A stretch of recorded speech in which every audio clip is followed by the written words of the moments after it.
Hey folks, I am Ryan Goodman, and you are listening to the Agriculture Proud podcast. Join the conversation and find all my content at agricultureproud.com. Hello and welcome to episode 12 of the Agriculture Proud podcast. I'm your host, Ryan Goodman, coming at you from Helena, Montana. On this podcast, I cover a little bit of everything in agriculture and hear the stories behind a few of the people who are involved in farming and ranching from all different parts of the country. Be sure to subscribe to the podcast on iTunes and Stitcher or wherever podcasts are found. Follow me on social media as AgProudRyan and on Facebook as Agriculture Proud. And as always, you can find all the episodes and show notes at agricultureproud.com/podcast. And while you're there, go ahead and hit subscribe to get my weekly email so you never miss a blog post or a new podcast episode. Well, this week on the podcast, we're headed north to Canada. If you've been following me on social media, you'll know it's been a very busy start to the summer season. I've had quite a bit of travel to meetings and ranches with my employer, AgriClear, as we talk about buying and selling cattle online. Along with these trips, I've had the opportunity to visit with some great ranchers and members of our ranching communities.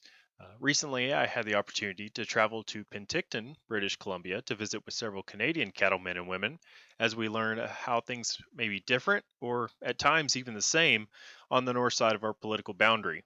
In this first of two episodes from that trip to British Columbia, I sit down with a visit with Ryan Scorgie, an attorney and cattle producer from Kamloops, British Columbia. One of the big topics of the meeting at the British Columbia Cattlemen's Association included obstacles faced as we grow a younger generation for the ranching community. While I was there to speak on the subject as a young member of the industry, it was great to visit with a lawyer who has more in-depth knowledge on the subject. So in this episode, Ryan and I discuss some of the challenges ranchers are facing today when it comes to succession planning, and he shares a few tips on what you should consider as you start planning for this transition. We also discuss a bit about innovation in the industry as it pertains to shifting consumer demands and changes in concerns about pain management and how ranchers may be able to adapt our practices in these changing times. As you listen to the podcast, send me any thoughts you may have. You can connect with me on social media as AgProudRyan. And now, I hope you enjoy episode 12 of the Agriculture Proud podcast with Ryan Scorgie, rancher and attorney from Kamloops, British Columbia.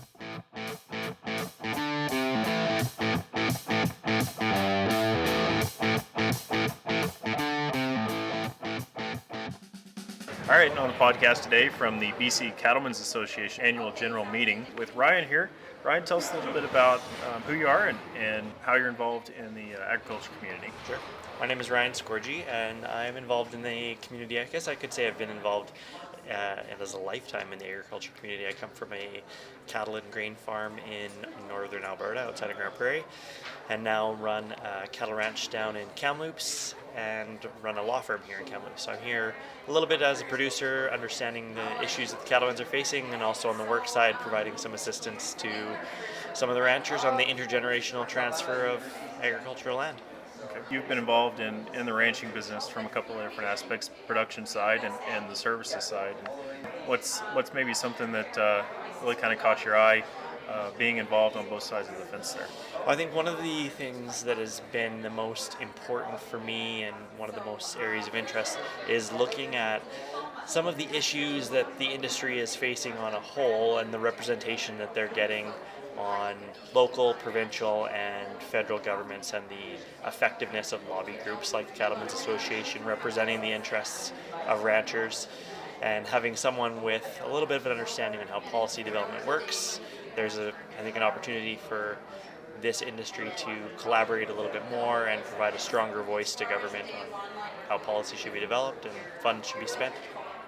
You mentioned kind of being involved in some of the planning for transferring ranches between generations, and you're involved in taking some initiative to be involved in some young leader programs. What kind of drives you to work in that area and help our generations as our ranchers get older and our younger generations are getting more involved? For sure. I think coming from a small community in northern Alberta, you develop that strong sense of community at an early age, and people are always lending a helping hand, and the ranching community is very good with that. I think with the education opportunities that I've received in my life, it's now an opportunity for me to begin to educate my peers on the importance of agriculture, but also to work with people that are my parents' age on kind of that wealth transfer and what that means on helping provide the younger generation with opportunity for a lifestyle and economic benefit, and how you're going to structure that so that there's still a retirement plan for the current ranchers, and helping everyone kind of understand the issues that they're going to be facing if they don't plan for the transfer in a amicable way. Yeah, that's something nobody likes to talk about their demise, right? That's right.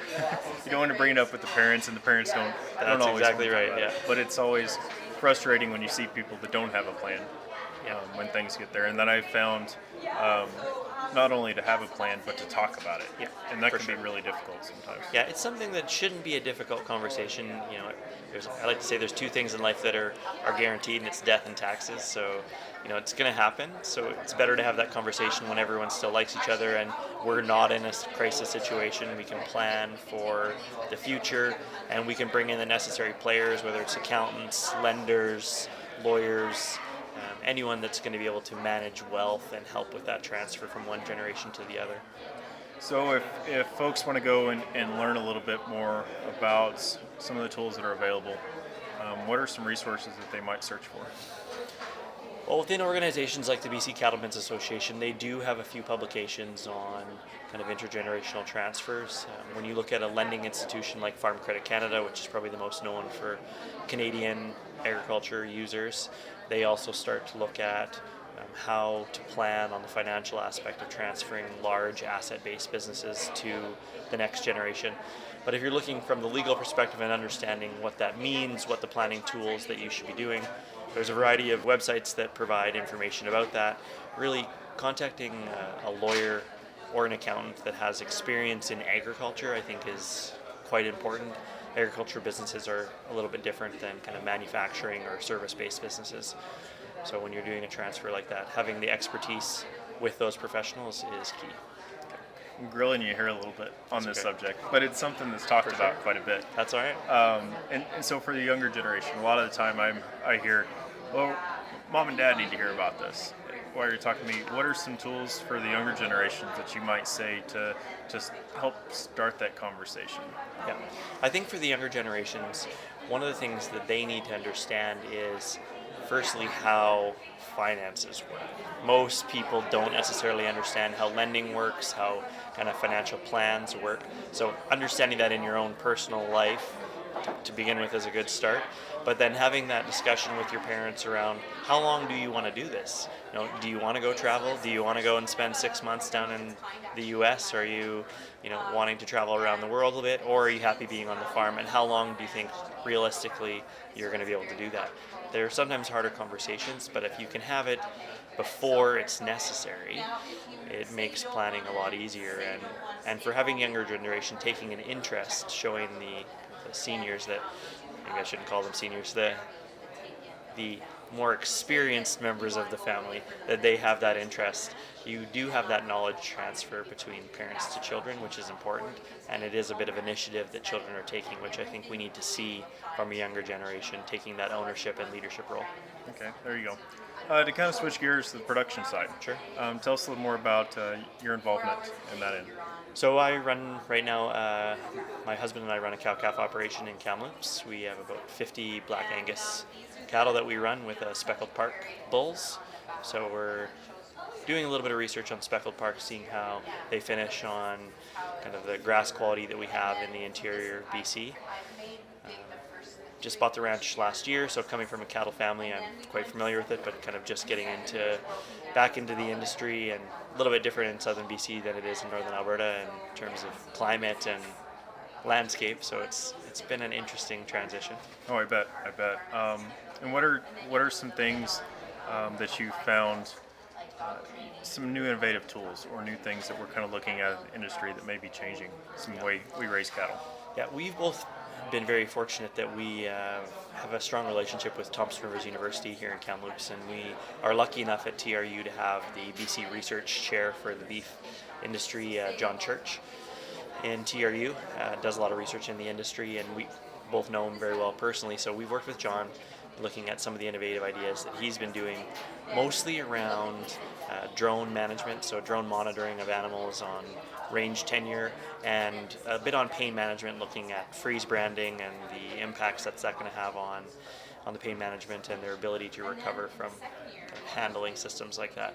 So drones have been for us personally, we both work full time, so it's a huge help for us to be able to go and take a drone out and see where all of our animals are in 5 minutes, as opposed to getting on horseback or quad or driving around, for half a day seeing where we think everybody is. So that's been extremely helpful. The movement side, we're still kind of getting into seeing how drones are able to use as a movement tool. We haven't had a lot of experience that way. And the freeze branding that we've done, although it can be a little bit slower than traditional branding, so far we found it to be very easy on the animals.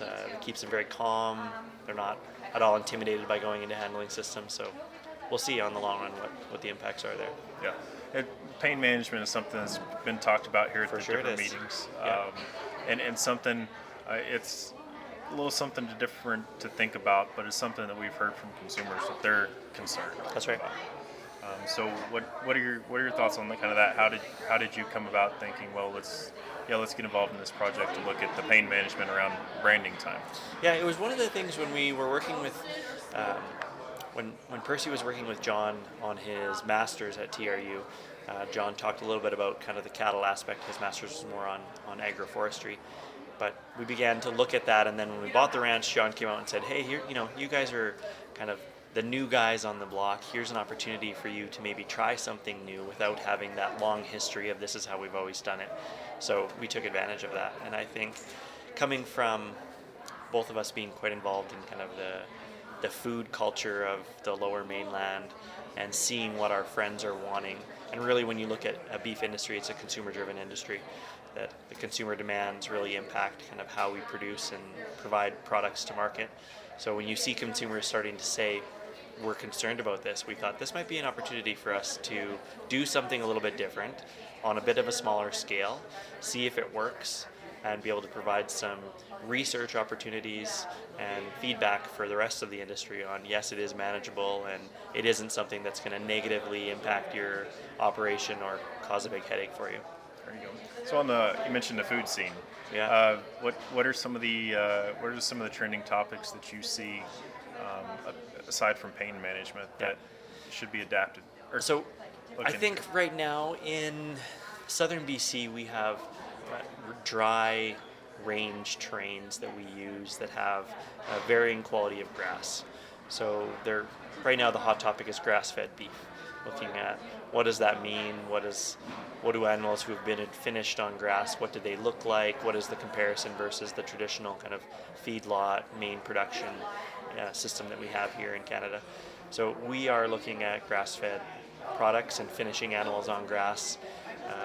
We have some friends that own a meat distribution company in Vancouver, and we are seeing a demand with that there is an increase kind of off the farm grass finish. Now, obviously we run a small operation, so it's easier for us to do that than running a 400 head cow-calf operation. Might not necessarily be logistically possible, but I think we are going to see, as the food industry evolves, smaller niche markets where people are going to require and request certain things, and producers are going to have the opportunity to match their product to the needs of the consumer. Yeah, that's something that's been coming up as different restaurant chains are raising consumer concerns with our beef industry, and so that's something good to hear that there are opportunities for Canadian ranchers to adapt to some of these things, or look at this. What can I put in place to my operation and still make things work as a business? Yeah, I think it's not always we don't necessarily always need to take the position of we're going to adapt to what the consumers want. Part of it is the education aspect for our industry, educating the consumers on what it is to be a cattle producer, how our cattle actually produce, what the terms that we use, hormone-free, grass-finished, what does that actually mean? I think the food industry does a good job of marketing and shifting the demands of consumers, and I think as a cattle industry we need to be able to respond appropriately with the effective marketing tools, saying this is actually how things are produced, and the terminology that's being used in marketing isn't necessarily the truthful representation of what people think it is. So I think the education aspect on the marketing side for us is going to be something that we should be looking at in the next few years as an industry as a whole. Kind of get a little bit more involved in some of those conversations. That's right. Yeah, definitely a good thing. And so, along the lines of innovation, I work with AgriClear, That's right. online marketing, a new Hmm. tool, several years ago wouldn't have been thought. Yeah. Um, to market your cattle online or by video, and then we take it in, a step further with AgriClear and looking at the security around those transactions. Yeah. So you've looked at the AgriClear website and some Certainly. of our services before. What kind of drew you to that? Well, I think if you look at kind of the social media aspect, the consumer online buying that we have, whether you're looking at websites of Craigslist or Kijiji, which you can see people buying cattle on there too, those facilitate the interactions between people. But I think what AgriClear has done really well is the security of the transaction and kind of the quality as to what is actually being expected of each opportunity. So it has that systematized familiarity of people so they can understand every transaction is going to look the same, which from a consumer perspective is very easy to see. You have the same type of products all the time, and it's not one person designing something one way and another person doing it another way. So I think that is extremely useful. We are going to see more of a shift for online purchases as you see smaller auction marts close all around Western Canada. There's not a lot of options that they're going to have, and you know, the shipping all the animals to one place isn't necessarily going to be always the best solution when I can sit at home and still have the same view of the animals that I would have from an auction mart and not have them interacting with a bunch of other animals and potential for infection or disease. I think there's an opportunity there. If you look at Ritchie Brothers, for an example, they do the same thing with all their equipment. You don't get to sit and drive the equipment, you get to look at it on the screen, you get to buy it. It's the same thing. Cattle are starting to see that transition, so Yeah, no, very useful. Yeah, definitely a useful tool kind of coming in. So, if people are wanting to learn more about you or your operation or services you provide, how can they get a hold of you? Yeah, you probably the easiest way is on the website. Forwardlaw.ca is our website. You should be able to find the contact information there. People can always email me if they want to at Scorgie, which is Scorgie at forwardlaw.ca, and I'm happy to answer any questions people have or provide them with a bit of advice. All right, thank you, Ryan, for joining me today. You're very welcome. Well, hey, I hope you enjoyed that conversation with Ryan Scorgie, attorney and rancher from Kamloops, British Columbia in Canada. I know succession planning and innovation and consumer demands can sometimes be difficult or heated subjects for farmers and ranchers to entertain and hash out, but these are all subjects that are critical to the future of our business, and it's important that we sit down and have these conversations once in a while and learn a little bit more about the topics. I hope you'll stay tuned next week as I have another conversation with producers from the British Columbia Cattlemen's Association, and we learn a little bit more about what ranchers are dealing with up there in that province and how it compares to what other ranchers are dealing with here in the States.